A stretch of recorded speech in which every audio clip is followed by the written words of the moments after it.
Bonjour tout le monde, comment allez-vous? J'espère que vous allez tous très bien et j'espère que vous n'avez pas trop chaud parce que moi j'ai hyper chaud, il fait trop chaud là.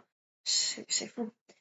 Donc voilà, je suis vraiment désolée, j'ai pas vraiment eu le temps de faire des vidéos cette année parce que j'avais plein de devoirs et beaucoup de projets à l'école.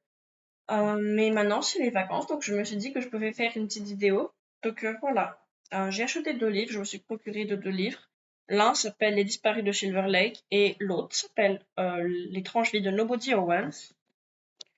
Donc, on va commencer par Les disparus de Silver Lake. C'est un livre écrit par, euh, comment il s'appelle? Oui, voilà, Gabriel Lormont, comme vous pouvez voir ici.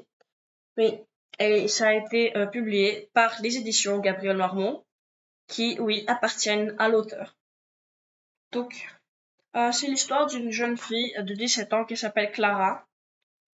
Elle est allée dans une école de luxe qui était plutôt isolée. Et là-bas, elle a rencontré un garçon qui s'appelait Léo. Il avait son âge. Et Léo avait un frère.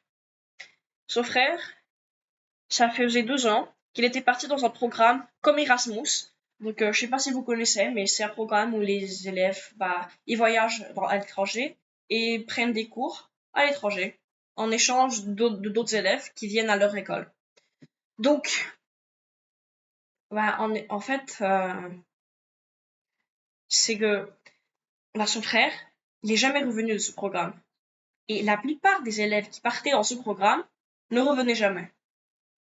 Et quand Clara découvra une liste avec les prochains élèves sélectionnés par l'école pour aller à ce programme, elle vit son prénom. Et bien sûr, elle voulait pas disparaître parce que, bien évidemment, personne ne veut disparaître, n'est-ce pas? Donc, elle s'est dit qu'il fallait enquêter. Et donc, avec Léo, ils sont partis dans une quête pour trouver ce qui se passait derrière ce programme de luxe et derrière cette super école. Donc voilà. J'ai pas encore lu le livre, mais quand je vais le lire, je vais vous dire ce qui s'est passé. Mais vraiment, je vous en conseille, je crois que ça sera parfait. Spécialement pour les gens qui adorent les thrillers, parce que c'est un thriller policier, c'est parfait. Donc après, on a notre deuxième livre, L'étrange vie de Nobody Owens, écrit par Neil Gaiman. Et son nom, il est plus grand que le titre. Ça, c'est fou. Mais d'accord. Bon, ce livre a été traduit de l'anglais au français par les éditions Albin Michel en 2009. Donc, en fait, c'est pas un livre hyper nouveau, hein. Et je suis désolée pour le bruit, mais c'est juste qu'il fait trop chaud, donc j'ai la fenêtre ouverte. Donc, si vous entendez, il y a des voitures qui passent, donc je suis vraiment désolée.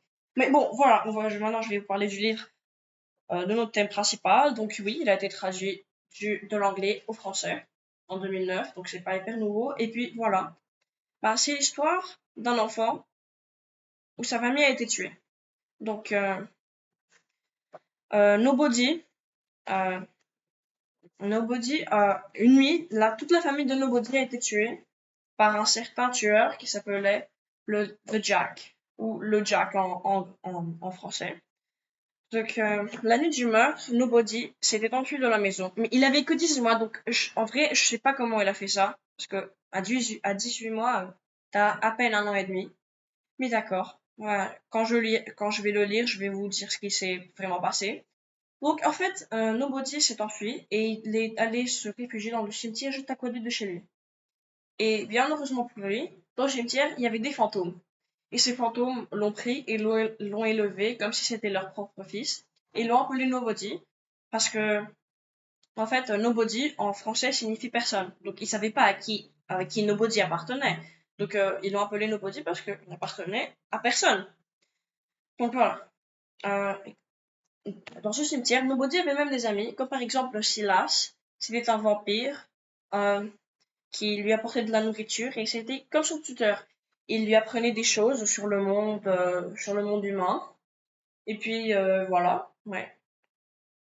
Après, quand Nobody avait grandi, il se décida que c'était enfin temps de prendre revanche sur le meurtre de ses parents biologiques.